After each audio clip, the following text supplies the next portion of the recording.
Kisah perjuangan Yew masih terus berlanjut, dan setelah menunaikan misi di dalam dunia monster sebelumnya, kita akan segera menemui babak yang baru.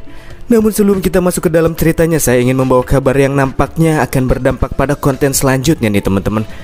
Sebuah informasi yang diberikan oleh pihak studio yang bersangkutan memberitahukan kepada kita untuk memberikan pengalaman cerita serta membaca yang lebih baik. King account yang sebelumnya update 3 chapter setiap minggunya, selanjutnya hanya akan update 2 chapter saja guys. Dengan waktu lebih banyak yang mereka punya, pihak studionya juga berjanji bakal kasih plot yang lebih baik untuk kedepannya. Tapi untuk konten King account mingguan kita juga pastinya akan ada pemotongan durasi. Atau bisa aja sih durasinya saya pertahanin, tapi update-nya mungkin bisa lebih dari 1 minggu. Gimana nih teman-teman? Dari opsi tersebut mana yang kalian pilih? Silahkan tulis di bagian kolom komentar ya. Dan kalau begitu, tanpa berlama-lama lagi, kita akan langsung saja Lego.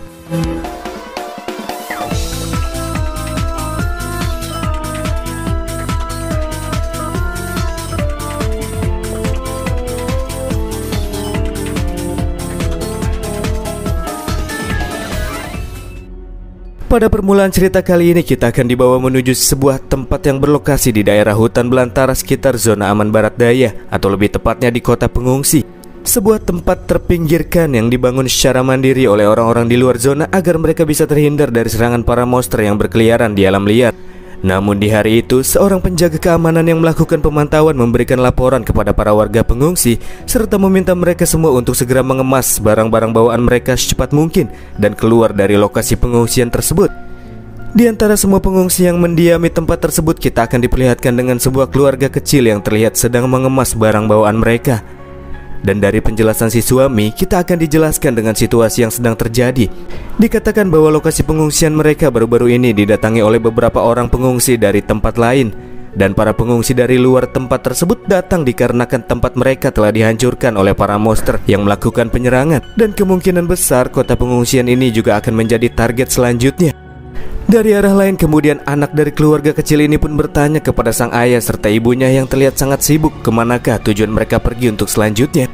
Sayangnya si ayah sendiri masih belum mengetahui harus kemanakah mereka pergi setelah meninggalkan tempat ini. Iya, mereka sama sekali tidak memiliki tujuan. Namun sang ayah menjanjikan kepada sang anak kemanapun mereka pergi, sebagai orang tua dia akan selalu berada di sisi anaknya, membuat keluarga kecil mereka akan terus bersama sampai kapanpun. Di saat yang bersamaan dari arah gerbang masuk terdengar suara hantaman yang keras dan membuat gerbang pintu masuk pengungsian terbuka dengan lebar. Dan iya, itu semua dilakukan oleh para monster yang tanpa diduga muncul lebih cepat daripada waktu yang telah diperkirakan. Ketika makhluk-makhluk tersebut mulai memasuki kota, rasa haus darah untuk bisa kembali memangsa manusia pun kembali bergelora. Para monster ini tidak mengira bahwa masih terdapat kota lain selain yang mereka hancurkan sebelumnya. Dan lagi tempat ini juga dihuni oleh cukup banyak manusia. Bagi para monster ini akan menjadi pesta besar kedua yang akan mereka gelar setelah menghancurkan kota yang sebelumnya. Sial, sebelum keluarga kecil yang sebelumnya kita lihat sempat untuk berevakuasi, pelarian mereka harus dihentikan oleh salah satu monster berlevel 50. Makhluk ini berbentuk seperti belalang sembah yang mengandalkan lengan sabitnya yang berukuran cukup besar. Walaupun makhluk tersebut bisa dibilang krocok bagi orang-orang yang kuat, tapi bagi para warga sipil yang tidak memiliki keterampilan bertarung, keberadaan monster seperti mereka merupakan momok yang sangat menakutkan. Hei kalian, jangan terburu-buru dan jangan takut begitu. Aku hanya ingin menusuk-nusuk kalian dan memisahkan anggota tubuh kalian dan membiarkan darah kalian muncrat kemana-mana saja kok, ungkap si monster dengan nada yang cukup friendly, tapi kata-katanya terdengar mengerikan. Tepat ketika monster belalang mengayunkan lengan sabitnya ke arah target, secara mendadak ia pun langsung terdiam sejenak ketika di dalam pikirannya mulai terdengar sebuah suara misterius yang mengatakan berhenti. Membuat makhluk ini bertanya-tanya sebenarnya suara siapa yang baru saja ia dengar dan mengapa pula itu tiba-tiba muncul di dalam pikirannya. Dan dalam kebingungan yang ia alami, terjadilah sebuah kejadian yang membuatnya semakin dibuat heran ketika pikiran si monster terlempar ke sebuah tempat yang dipenuhi dengan tumbuhan hijau. Dan jelas tempat ini bukanlah bumi yang gersang yang ia tempati sebelumnya. Dan dari puncak bebatuan yang jaraknya tak jauh dari tempatnya berada, nampak terlihat seorang pria muda yang berdiri dengan gagah di atas puncak batu. Dan iya, dia adalah Yew yang selanjutnya melepaskan suara dengan lantang mengatakan kepada semua monster yang berada di seluruh penjuru bumi untuk segera menghentikan pembantaian kekayaan haus darah yang para monster tujukan kepada para ras manusia. Kekuatan agung Huanglong yang terlepaskan bersamaan dengan kata-kata yang tersampaikan juga membuat tubuh para monster mulai mengalami reaksi. Sementara itu di seluruh area hutan belantara yang terdapat di bumi, di berbagai tempat kita juga akan diperlihatkan dengan para monster yang harus menghentikan aktivitasnya. Ketika mereka semua mendengar suara misterius yang terdengar di dalam pikiran mereka, kesadaran mereka semua juga kini sedang terlempar ke sebuah dunia yang hijau serta dipenuhi oleh pegunungan. Suara tersebut menjelaskan apabila para monster yang kini tinggal di bumi serta nenek moyang mereka sesungguhnya berasal dari dunia monster yang terdapat di dimensi lain, dan pendahulu mereka yang hidup di masa sebelumnya telah dimanipulasi oleh sosok dewa kuno yang telah menyesatkan jalan para monster, sehingga mereka harus melakukan invasi ke dunia manusia dan memangsa para manusia dengan iming-iming bisa mendapatkan kekuatan besar setelahnya.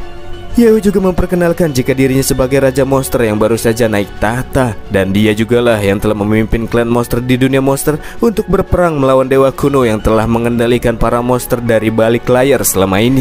Dan setelah dewa kuno berhasil dikalahkan, Huanglong, si nenek moyang para monster, mengirim semua monster yang terdapat di dalam dunia monster pulang ke kampung halaman mereka yang sebenarnya.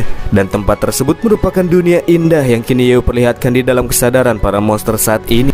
Dan karena kini klan monster di dunia tersebut sudah menemukan masa depan yang nyata, maka sekarang Yeo berharap agar para monster yang masih tersisa di bumi mengesampingkan rasa haus darah mereka untuk memangsa para manusia, melupakan masa lalu dan saling merangkul masa depan bersama dengan umat manusia untuk mencapai kehidupan yang lebih baik.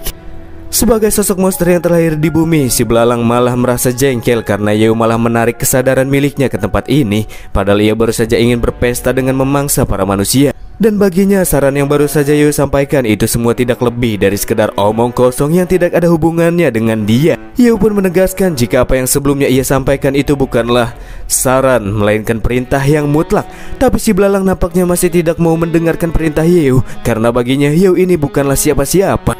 Karena monster kerocok yang satu ini mesti dikasih paham. Sambil mengeluarkan kekuatan agung Huanglong, Yeo sekali lagi menegaskan bahwa dia merupakan raja monster yang memimpin klan monster menuju masa depan yang lebih baik. Dan itu juga berlaku bagi para monster yang tinggal di bumi, di mana mereka semua harus menuruti segala perintah yang Yeo sampaikan. Apapun itu tidak ada pengecualian. Dan kembali, atas nama raja dari segala monster, Yeo memerintahkan kepada semua monster di dunia manusia untuk menyingkirkan rasa haus darah dan berhenti untuk melakukan pembunuhan. Berbeda dari sebelumnya, kata-kata yang kali ini Yeo sampaikan langsung masuk ke dalam hati para monster di seluruh penjuru bumi. Dan dari sinilah akhirnya mereka semua sadar bahwa ucapan Yeo itu tidak mengandung kebohongan. Iya, dia adalah raja monster yang sebenarnya. Dan untuk menunjukkan rasa hormat mereka kepada sang raja, secara sukarela para monster pun langsung tunduk, berlutut, serta berjanji bahwa mereka akan melakukan perintah yang sang raja inginkan. Hal itu juga berlaku kepada si monster belalang. Sambil berlutut, ia benar-benar merasa sangat bodoh karena baru saja menentang perintah sang raja. Berharap agar sang raja tidak memberikan hukuman kepadanya, si belalang pun berpikir bahwa ia harus bekerja keras untuk menebus kesalahan yang baru saja ia perbuat. Dengan senyuman yang mengerikan, makhluk tersebut pun berkata kepada keluarga kecil yang hampir saja ia bantai, jika apa yang ia katakan sebelumnya itu hanya sekedar candaan saja. Dan ucapnya, monster serta manusia itu harus memiliki hubungan yang baik. Maka dari itulah, mulai dari sekarang makhluk tersebut akan menetapkan keluarga kecil ini sebagai keluarganya sendiri. Dan sebagai keluarga yang baru saja bergabung, sebagai hadiah si monster akan memberikan lengan sabitnya ini kepada si bocah yang mulai dari sekarang akan ia panggil dengan kakak perempuan. Tapi sikap aneh dan menakutkan yang ditunjukkan oleh si belalang malah membuat bocah tersebut menangis ketakutan. Melihat para monster lain yang masih berada dalam keadaan linglung, si belalang mengingatkan kepada mereka bahwa kedatangan dan tujuan mereka ke tempat ini kan untuk melakukan renovasi rumah. Dan sekarang, karena rumah para pengungsi sudah dibongkar, mereka semua harus segera melakukan pembangunan untuk keluarga baru mereka, yakni para manusia. Hingga akhirnya niatan para monster yang sebelumnya bermaksud untuk menyerang para warga pun kini telah berubah, di mana mereka akan menjadi kuproy yang akan melakukan pembangunan agar manusia di sana bisa hidup dengan nyaman. Selanjutnya kita akan beralih ke area sekitar dinding zona aman barat daya. Di sanalah Yeo dihubungi oleh Nona Mokeer yang memberikan laporan bahwasannya pihak mereka sampai saat ini masih belum bisa menemukan perangkat portal yang menghubungi bumi dengan dunia monster.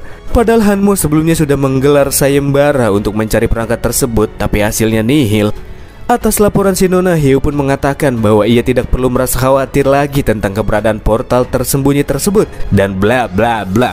Hyo pun menjelaskan rangkaian kejadian yang sebelumnya ia alami di dunia monster. Hyo tidak menjelaskannya secara rinci kepada Mokeer, yang pada intinya yang perlu si Nona ketahui adalah Hyo kini memiliki sebuah kekuatan besar yang memungkinkan dirinya sanggup untuk membuat seluruh monster di bumi bertekuk lutut dan mematuhi perintahnya. Itu adalah kabar yang sangat bagus menurut si Nona, karena dengan demikian para monster yang menyebabkan krisis besar bagi umat manusia kini sudah teratasi. Dan mulai dari sekarang umat manusia sudah bisa memulai pergerakan menuju era yang baru, ungkap si Nona dengan sangat antusias. Itu tidak sepenuhnya salah, namun bagi Hyo, krisis masih belum berakhir. Sebab krisis yang disebabkan oleh para monster itu adalah masalah eksternal, sedangkan biasanya krisis terbesar itu diciptakan oleh masalah internal, yang mana itu dibuat oleh para manusia itu sendiri. Dari perkataan Hyo, si Nona Mo beranggapan apabila Bang MC mungkin merasa khawatir dengan keberadaan zona timur, dan di sini si Nona meminta agar Hyo tidak perlu merasa khawatir akan hal tersebut, karena grup Hanmu telah melakukan pemantauan sepanjang waktu untuk mengetahui pergerakan yang suatu saat bisa jadi akan dilakukan oleh zona timur.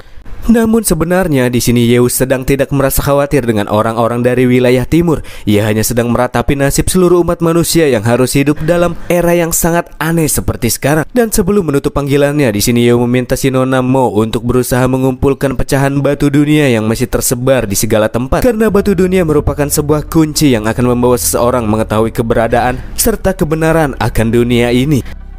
Hingga saat ini Hyo sudah mengumpulkan 5 dari 13 dewa kuno, yang diantaranya adalah si mata besar, Guyi, Jubinuo, Saradia, dan yang terakhir adalah Telos, yang meskipun tidak memiliki tubuh fisik seperti yang lainnya, namun itu akan tetap dihitung oleh sistem karena Hyo masih memiliki sisa jiwanya.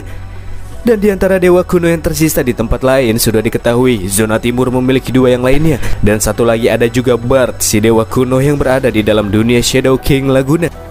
Selain mengumpulkan para dewa kuno, Hyo juga memiliki sebuah quest yang sangat penting, dan itu adalah King's Destiny atau misi takdir raja, yang meminta Hyo untuk mengumpulkan 7 raja yang berasal dari 7 dimensi yang berbeda. Dan dalam misi tersebut Hyo kini sudah berhasil memperoleh 2, yaitu Raja Iblis dan Raja Monster. Jadi untuk selanjutnya Hyo memiliki 3 buah tujuan yang harus ia capai, yakni mengumpulkan batu dunia, mengumpulkan para dewa kuno, dan pada saat yang sama membantu Nana membalas dendam serta menjadi Raja Mekanik. Pada momen-momen tersebut, seekor monster yang kini sedang berada di area sekitar zona timur memberikan laporan melalui kesadaran Hyo. Monster tersebut melaporkan bahwa ia baru saja melihat sebuah benda besi besar berbentuk kerucut dengan ekor bercahaya yang mengeluarkan asap membumbung tinggi ke langit, yang ia lihat dari arah kejauhan langit di zona timur. Namun si monster tidak mengetahui sebenarnya benda apakah itu. Namun dari deskripsi yang diberikan oleh si monster tersebut, satu-satunya benda yang bisa Hyo gambarkan ialah roket yang pernah diciptakan pada masa lampau dengan menggunakan teknologi kuno. Lalu apakah memang benar zona timur kini telah berhasil memulihkan teknologi tersebut?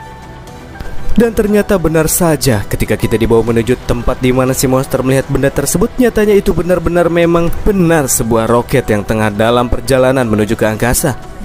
Namun setelah beberapa saat terbang lebih tinggi mencapai atmosfer, tiba-tiba saja kecepatan roket tersebut terbang semakin melamban, seakan-akan benda tersebut akan segera jatuh kembali ke tanah. Dari perkataan si monster yang melihat kejadian tersebut, Hyo merasa mungkin hal itu semacam kekuatan tak kasat mata yang tidak membiarkan roket tersebut terbang lebih jauh. Namun ketika roket tersebut mengeluarkan tenaga yang lebih besar, pada akhirnya benda tersebut pun berhasil menembus atmosfer dan terbang menuju luar angkasa dengan kecepatan tinggi. Di sisi lain, Hyo sendiri tidak menyangka jika rencananya untuk menciptakan benda yang serupa malah didahului oleh zona timur. Namun dari hal ini pula, Hyo mendapati jika terdapat suatu aturan yang tak terlihat dan itu mengelilingi bumi. Sayangnya dalam hal ini Hyo masih memiliki keterbatasan informasi. Maka dari itulah untuk memperoleh informasi yang lebih lanjut, Hyo selanjutnya melakukan panggilan kepada Hua Yue, seorang wanita yang memiliki pengaruh cukup besar yang berasal dari zona timur dan sebelumnya telah memilih untuk melakukan kerjasama dengan Hyo. Memulai obrolan, tanpa basa-basi Hyo langsung menanyakan apakah benar zona timur baru saja berhasil meluncurkan sebuah roket keluar angkasa. Dan si madam pun membenarkannya. Hua Yue juga merasa terkesan karena Hyo bisa mengetahui informasi ini, padahal posisi Bang MC sendiri sangat jauh dari lokasi zona timur. Dalam hal ini kebetulan Hua Yue sendiri kini sedang berada di lokasi peluncuran. Wanita tersebut kemudian menunjukkan sekeliling area tempat di mana dirinya kini berada. Tempat peluncuran roket yang diadakan oleh zona timur ini kini tengah dipenuhi oleh orang-orang berpengaruh yang berasal dari zona tersebut. Orang-orang tersebut saat ini merasa sangat bangga kepada pihak yang bersangkutan dalam pengembangan teknologi roket yang sempat menghilang di era sekarang ini. Apalagi roket tersebut sudah berhasil menembus luar angkasa, membuat umat manusia kini sudah tak lagi terkunci sepenuhnya dengan bumi. Ini merupakan sebuah prestasi besar yang belum pernah dicapai oleh para pendahulu wilayah timur semenjak terjadinya era Earth Old Age. Di antara kerumunan orang-orang tersebut, kita juga akan diperlihatkan dengan seorang pria paruh baya yang terlihat paling menonjol dan sedang berdiri di atas panggung. Dia bernama Victor. Dan ya, Victor ini merupakan sosok pelopor yang sudah selama bertahun-tahun berupaya melakukan penelitian untuk kembali memulihkan teknologi roket, yang kini proyeknya sudah berjalan sesuai dengan apa yang ia inginkan. Bagi Victor, keberhasilan ini akan menjadi sebuah langkah awal yang besar bagi zona timur, dan ia sangat yakin bahwa di masa depan zona mereka akan menjadi penguasa dari seluruh peradaban yang tersisa di bumi. Kata-kata Victor yang dipenuhi dengan ambisi dan motivasi membuat orang-orang yang melihatnya merasa sangat bersemangat. Mereka sangat menantikan hari di mana zona timur akan menjadi tempat yang paling besar serta berpengaruh yang namanya akan ditakuti oleh orang-orang dari zona lain. Hua Yue kemudian memberitahukan kepada Yewu bahwa orang berambisi yang kini sedang berpidato di atas panggung itu bernama Victor, yang merupakan bos dari kelompok kekuatan terbesar kedua di zona timur. Dia sangat berbahaya, jadi Yewu harus berhati-hati dengannya. Wanita ini turut menjelaskan bahwa peluncuran perdana yang diadakan kali ini adalah roket satelit pemantau yang berguna agar orang-orang dari wilayah timur bisa melakukan pemantauan kepada bumi, dan itu bisa dilakukan secara menyeluruh. Jadi hanya tinggal menunggu waktu sebelum rencana pembangunan zona super aman hiu terungkap oleh zona timur. Setelah memberikan beberapa penjelasan, tiba-tiba saja panggilan komunikasi di antara mereka berdua terputus. Menurut Yew, mungkin Hua Yue yang melakukan panggilan dengan dirinya tengah mendapatkan beberapa masalah. Tapi Yew yakin dengan kekuatan Hua Yue, pasti wanita tersebut bisa keluar sendiri dari permasalahannya. Dari kejadian ini, Yew merasa jika dirinya tidak boleh terlalu meremehkan zona timur karena mereka saja berhasil memulihkan teknologi roket. Dan untuk saat ini, Yew juga masih belum sepenuhnya mengetahui kekuatan apa lagi yang masih disembunyikan oleh mereka. Selain itu, kemajuan transformasi dari perbaikan Nana di pesawat luar angkasa kini telah mencapai progres di angka 85%. Masih belum diketahui apakah Nana bisa menyelesaikannya sebelum kapal tersebut diketahui oleh zona timur. Di samping itu masih ada sesuatu lain yang harus Bang MC cari tahu sendiri, dan itu adalah apa-apa sajakah aturan dari pantangan yang menghalangi umat manusia untuk menembus langit. Beralih ke akun Botak Abadi, Yew selanjutnya terbang menuju langit untuk memperoleh informasi terkait dengan batasan aturan yang mengunci manusia di bumi. Karena dari roket zona timur saja, Yew masih belum bisa mendapatkan detail jelas tentang aturan tersebut. Ketika Yew terbang semakin tinggi, ia pun bisa mulai merasakan aturan dari batasan yang ada. Seakan-akan seperti ada semacam tangan-tangan tak kasat mata yang mencoba untuk kembali menarik tubuhnya kembali ke permukaan. Bersama dengan itu, Yew secara tiba-tiba merasakan sakit di seluruh tubuhnya. Ia juga tidak bisa bernafas dalam kondisi tersebut. Situasi abnormal yang kini Yew rasakan pada akhirnya membuat dirinya harus mengalami kehilangan kesadaran. Bahkan hal tersebut juga berdampak kepada sistem yang ikut terpengaruh dalam kondisi yang abnormal. Dalam keadaan tak sadarkan diri dengan tubuhnya yang kini terjatuh ke arah permukaan dengan kecepatan tinggi, diperkirakan hanya membutuhkan waktu 30 detik saja sampai Yew jatuh ke atas permukaan tanah dan mati. Sementara itu di arah lain, kita akan diperlihatkan dengan dua ekor monster yang tidak menyangka akan ada bintang jatuh di siang hari seperti apa yang kini sedang mereka saksikan. Lihat bintang jatuh, salah satu dari mereka pun membuat sebuah permohonan agar ia bisa melihat wajah asli dari Raja Monster yang belum pernah ia lihat sebelumnya. Nasib baik permintaan monster tersebut langsung terkabul, karena dari bintang jatuh tersebut keduanya mulai merasakan adanya nafas dari raja baru mereka yang sebelumnya sempat merasuki kesadaran mereka. Agar bisa mendapatkan pujian dari sang raja, kedua monster tersebut yang berniat untuk memberikan pertolongan pun langsung terbang dengan wush-wush menuju ke arah sang raja yang sedang dalam kondisi tidak baik-baik saja. Berpindah ke zona timur, tepatnya di ruang kontrol pusat zona timur yang merupakan ruangan yang digunakan untuk melakukan pemantauan. Tiba-tiba saja seorang staf yang sedang melakukan pemantauan dibuat terkejut, karena setelah satelit pengintai mereka memasuki orbit rendah bumi dan mengirimkan gambar, staf tersebut menemukan sesuatu yang tidak normal. Beberapa gambar secara real time yang satelit tersebut ambil dari daerah zona barat daya memperlihatkan apabila zona barat daya kini sedang berada di tengah-tengah proses pembangunan proyek berskala besar. sebuah proyek yang berfokus untuk menghubungkan zona utama barat daya dengan kota KG melalui jalur transportasi yang dipenuhi oleh tower pertahanan. Dan dalam pembangunan tersebut, zona barat daya juga menggunakan banyak sekali teknologi tingkat tinggi yang bahkan tidak pernah Victor lihat sebelumnya. Victor sama sekali tidak menduga apabila zona aman barat daya telah melakukan hal sebesar itu secara diam-diam tanpa diketahui oleh pihak zona timur. Tapi itu bukan lagi masalah, karena sekarang aku sudah mengetahui trik kecil kalian, ungkap Victor dengan senyum jahat. Kita selanjutnya akan dibawa menuju kantor pusat grup Hanmo yang terdapat di zona barat daya. Setelah mengetahui apabila zona barat daya telah melakukan pembangunan proyek skala besar, Victor yang tak membiarkannya pun melakukan panggilan secara pribadi kepada Mo Zun, sang pimpinan grup Hanmo. Di sini pria ambisius tersebut mengemukakan pendapatnya terkait dengan pembangunan yang dilakukan oleh zona barat daya yang membuat sebuah jalur transportasi dan menganggapnya bahwa itu merupakan sebuah keputusan yang bodoh. Ia juga mengatakan bahwa semua teknologi keamanan yang terdapat di zona barat daya itu kan semuanya menggunakan teknologi yang dibentuk oleh zona timur. Dan ia menganggap jika pembangunan jalur transportasi tersebut juga seharusnya menggunakan teknologi timur yang telah dicuri. Maka dari itulah dalam proyek besar tersebut Victor mau agar zona barat daya setidaknya harus melakukan kerjasama dengan wilayah timur dan membiarkan Victor sendiri sebagai pemimpin dalam pembangunan tersebut. Atau setidaknya zona timur harus mengeluarkan beberapa uang untuk membeli teknologi jadi yang dibuat oleh zona timur. Di antara kedua opsi yang ada, Victor mengharuskan Mo Zun untuk memilih salah satunya. Kesal dengan pernyataan Victor, Moki yang tidak merasa terima pun menegaskan jika zona barat daya tidak pernah mencuri teknologi timur. Hal itu juga berlaku terhadap pembangunan yang kini sedang berada di tengah prosesnya, di mana zona timur tidak memiliki satupun teknologi yang kini digunakan oleh barat daya. Moki sadar betul apabila Victor yang ingin menjalin kerjasama serta menjadi pemimpin proyek itu hanya berniat untuk mengklaim dan menjadikan teknologi zona barat daya sebagai miliknya. Menanggapinya, Victor tidak menyangka jika Moki ternyata sangat berani mengutarakan pendapat seperti itu kepadanya. Selain itu, Victor juga merasa apabila perkembangan teknologi zona barat daya yang terlalu signifikan itu akan berdampak terhadap zona aman yang lainnya, sehingga menghancurkan sistem tatanan yang sudah ada. Oleh sebab itulah Victor yang menganggap jika zona timur itu lebih superior, menyarankan zona barat daya untuk tidak melewati batasan mereka. Yang intinya, pria ini tidak mau zona barat daya memiliki kekuatan yang lebih besar bila dibandingkan dengan zona timur, teman-teman. Sampai pada akhirnya Mo Zun, pimpinan Hanmo yang juga mengendalikan zona barat daya pun angkat bicara. Dengan santai ia pun mengatakan kalau ini bukanlah waktu bagi Victor yang merupakan orang luar untuk memberikan saran kepadanya. Selain itu, Mo Zun merasa jika zona amannya kini tidak membutuhkan produk-produk usang zona timur dan membelinya dengan harga yang tinggi. Pembangunan proyek besar tersebut juga dimaksudkan untuk kepentingan seluruh masyarakat yang tinggal di dalam wilayah barat daya saja. Jadi Victor yang merupakan orang luar sama sekali tidak memiliki kepentingan dalam urusan ini. Sialan, berani-beraninya kau mengatakan itu kepadaku dan menolak untuk bekerja sama dengan zona timur. Siapa yang sudah memberimu keberanian seperti ini? Ungkap Victor dengan begitu jengkel. Dan tiba-tiba saja pria tersebut pun tertawa merendahkan setelah mengingat sebuah nama yang kemungkinan besar telah membuat Mo Zun berani melawan dirinya. Dan iya, itu adalah Yew. Victor menganggap jika Mo Zun itu benar-benar sangat bodoh karena sudah menaruh harapan yang besar kepada seorang bocah nakal seperti Yew. Dan dari penolakan yang telah dilakukan oleh Mo Zun, itu sudah semakin memperjelas bahwa sang pimpinan Hanmo tersebut telah memilih untuk melakukan perselisihan dengan zona timur.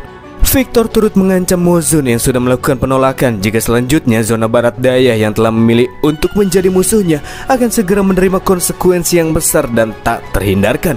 Ancaman tersebut juga menjadi sebuah kalimat terakhir sebelum Victor menutup panggilannya. Dari kejadian yang baru saja terjadi yang membuat Mo Zun merasa heran kenapa zona timur bisa mengetahui proyek pembangunan dengan begitu cepat, padahal jarak di antara zona keduanya itu sangatlah berjauhan. Bersama dengan itu, Moki mendapatkan sebuah pesan yang berasal dari mata-mata Hanmo yang menyusup ke zona timur. Dan isi dari pesan tersebut terkait dengan zona timur yang telah berhasil meluncurkan sebuah roket satelit yang dikirim keluar angkasa. Dan inilah alasan yang menyebabkan proyek pembangunan zona super aman bisa diketahui oleh Victor. Fakta ini membuat Mo Zun merasa jika zona aman barat daya sekali lagi telah tertinggal dalam hal teknologi bila dibandingkan dengan zona timur. Dan karena masalah seperti ini tidak bisa dijangkau oleh kemampuan Hanmo, maka satu-satunya harapan Mo Zun ialah berharap kepada Yew. Karena Bang MC sajalah yang memiliki teknologi yang sanggup untuk dibandingkan dengan zona timur. Kita selanjutnya akan dibawa menuju zona timur. Di dalam wilayah tersebut terdapat sebuah lokasi yang bernama Black Sea. Dan inilah sebuah tempat yang digunakan oleh Victor untuk melakukan penelitian serta pengembangan teknologi untuk memperkuat zona timur itu sendiri.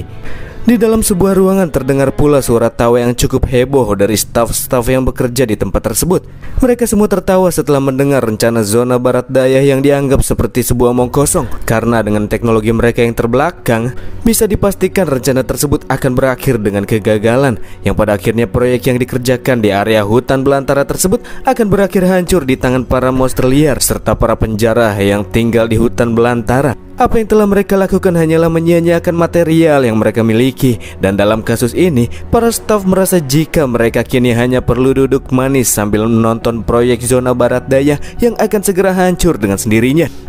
Victor yang terdiam sejenak ketika mendengar pernyataan dari para stafnya pun kemudian marah-marah. Baginya para bawahannya ini sangat bodoh, padahal sudah jelas-jelas bila melihat gambar yang diambil dari satelit mereka, zona aman barat daya sudah melakukan progresnya dengan begitu smooth dan tanpa kendala. Dan mereka yang bisa mencapai titik sekarang itu cukup membuktikan apabila grup Hanmo sudah mengatasi masalah teknis yang ada. Oleh karena itulah, dengan tujuan untuk menggagalkan proyek besar tersebut, Victor menyuruh seorang stafnya untuk mengirimkan sebuah tim khusus yang disebut dengan tim Dewa Naga. Dan mereka ditugaskan untuk mengumpulkan informasi dari teknologi yang digunakan oleh zona aman barat daya serta membunuh Yu, kekuatan terbesar barat daya yang juga memiliki andil besar dalam proyek tersebut. Tapi bawahan Victor ini merasa sangat kebingungan kenapa Victor meminta tim Dewa Naga yang merupakan tim tempur terkuat keempat di zona timur mengumpulkan informasi dan diutus hanya untuk membunuh satu orang saja. Menurutnya itu sangatlah berlebihan. Berani-beraninya kau mempertanyakan keputusanku, cari mati, ungkap Victor, membuat bawahan yang ngeri dan akan langsung melakukan perintah Victor untuk menghubungi tim Dewa Naga yang akan dikirim ke zona aman barat daya. Selain tim tersebut, Victor di sini juga meminta bawahannya sekalian menghubungi sosok yang ia sebut dengan orang itu, yang kini sedang berada di hutan belantara, dan membiarkan si orang itu menjadi kekuatan utama yang akan menemani perjalanan tim Dewa Naga menuju barat daya. Lalu siapakah orang itu? Karena kita masih belum dibagi tahu mengenai identitasnya, kita akan berpindah tempat dulu ke sebuah gunung yang berada di wilayah dataran tinggi sekitar area hutan belantara yang menjadi sarang dari para monster terbang. Dan di sanalah kita akan diperlihatkan dengan pemimpin dari monster terbang yang kita sebut saja dengan Nenek Kupu-Kupu, karena semua monster memanggilnya dengan sebutan Grandma atau Nenek. Sambil berdiri melenggang, Nenek pun mengatakan, "Yang mulia raja." Dan tebakan kalian benar, guys. Kata-kata itu tertuju kepada Mamang Yeu yang terlihat sudah sadar dari pingsannya. Sebagai penghormatan serta persembahan kepada sang raja dari para monster, mereka telah mempersiapkan pula banyak buah-buahan yang dikumpulkan oleh para monster-monster yang tinggal di sana. Sambil berlutut, mereka juga sangat berharap agar Yeu mau menerima persembahan yang telah mereka persiapkan, karena bagi mereka itu sama halnya dengan sebuah pemujaan formal yang sudah sering dilakukan oleh klan monster terbang tersebut. Namun dari itu semua, sebagai pembuka obrolan, Yeu malah langsung mengucapkan terima kasih kepada para monster terbang yang sudah menyelamatkan nyawanya. Di sini Grandma merasa sepertinya klan monster terbang itu masih belum layak mendapatkan rasa terima kasih dari sang raja. Padahal sebenarnya di dalam hatinya Grandma merasa sangat gembira, guys. Sama halnya dengan Grandma, para monster terbang lain yang juga baru saja menerima rasa terima kasih dari sang raja pun merasa begitu gembira. Kegembiraan itu telah melengkapi kehidupan mereka, dan bahkan sekarang mati sekalipun mereka semua takkan menyesal. Di luar permasalahan tersebut, setelah Yeu mencoba terbang menembus atmosfer sebelumnya, kini ia sudah mengkonfirmasi sendiri jika terdapat suatu batasan tertentu yang mengelilingi bumi. Ketika seseorang semakin dekat dengan alam semesta, maka batasan tersebut akan semakin terasa. Jadi dengan kata lain, semakin dekat seorang ke alam semesta, maka sistem OL bumi yang kita sebut sebagai era Earth All Age akan semakin melemah, sehingga kemampuan akun Yeu menghilang. Sedangkan roket zona timur berhasil menembus angkasa itu dikarenakan mereka menggunakan teknologi manusia yang memang sudah pernah ada di zaman dahulu. Artinya semakin dekat seseorang dengan luar angkasa, maka semakin dekat pula seorang itu dengan hal-hal normal yang terdapat di dalam kehidupan normal, dan terbebas dari kekuatan kurungan era Earth All Age yang mengelilingi bumi. Tapi kenapa demikian? Padahal kan aturan yang sudah ada di bumi saat ini mengizinkan seseorang untuk bisa melakukan perjalanan antar ruang dimensi yang berbeda. Contohnya seperti portal yang menghubungkan ke dunia monster dan sejenisnya. Lalu kenapa ada batasan seperti ini? Yang ia khawatirkan ialah mesin-mesin yang ia buat dengan cepat menggunakan kemampuan akun raja sepertinya tidak akan mampu melanggar aturan batasan yang ada. Tapi untungnya pesawat luar angkasa Nana itu datang ke bumi sebelum era Earth All Age terjadi. Jadi pesawat luar angkasa inilah yang akan menjadi satu-satunya kesempatan bagi Yew untuk bisa pergi menjelajahi luar angkasa.